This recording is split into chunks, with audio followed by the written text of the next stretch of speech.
Against All Flags, a pirate movie before the long series of Pirates of the Caribbeans, of which this viewer must confess that he has seen only a little bit of the first part, but then even, even if the cast is formidable, Johnny Depp, Jeffrey Rush, and others, Orlando Bloom, is he in one of them? Still, that idea of ghosts coming from the past and from the other world, am I saying past? It's not very enticing to this movie buff. So anyway, in this one we have Errol Flynn versus Anthony Quinn. And Errol Flynn was quite a character outside the movie set. In fact, I've noted on a movie which is about his life. He was an adventurer. He was leading parties into the jungles of, I don't know, Papua New Guinea. Met with man killers, some cannibals were there, and drinking and fighting for real. He was not one of those superstars they have today that is just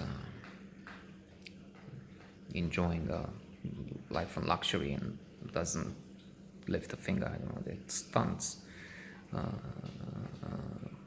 are done by professionals, which is the way it should be. But then I guess you see what I mean. There will be some who are not really worthy of this status of being admired by, millions, especially if they support the very stable genius, as granted very few do. I mean, most of Hollywood is on the right side of the political spectrum, which is very determined to get this lunatic out of office. But there will be the odd, Clint Eastwood is a Republican, I'm not sure. I hope he's not crazy, as crazy as to be with the Trump side. He did address an empty chair. Obama as critical at one point. That was crazy. And there will be a few, but let's not speak about that.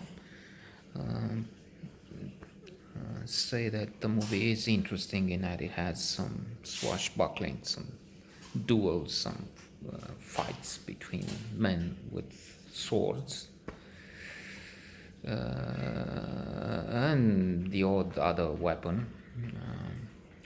The character of Errol Flynn is captain in the British ship, but he's infiltrating as a spy on this island controlled by the pirates to see their defenses, because they have cannons, and he has to see where they are and see if he can do something with two other men about destroying this deadly defense. If the ship comes close and all these are operating and they don't know where they are, the ship would be sunk. There are two beautiful women there to compete for the heart of this captain, Errol Flynn, dashing and wonderful. Anthony Quinn's character is the bad guy, the evil pirate, interested in money and very quick to spill blood. Indeed, from the beginning, he's determined to have this stranger, he's a stranger at the beginning, killed.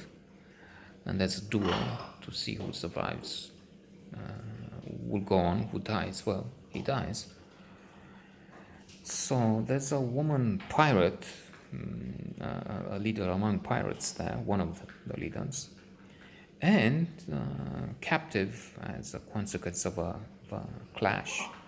A princess from India, even if that's a bit of a strange con- concoction there. It's a contraption of she is the daughter of the Mogul, and she has the diamond that is as valuable as, I don't know, a small country. What a small country is what. And Padma. Anyway, and she falls in love with the captain that saves her from the fire, from the ship that is about to be going to the bottom of the ocean. And there will be some games and dances along this theme of who is getting what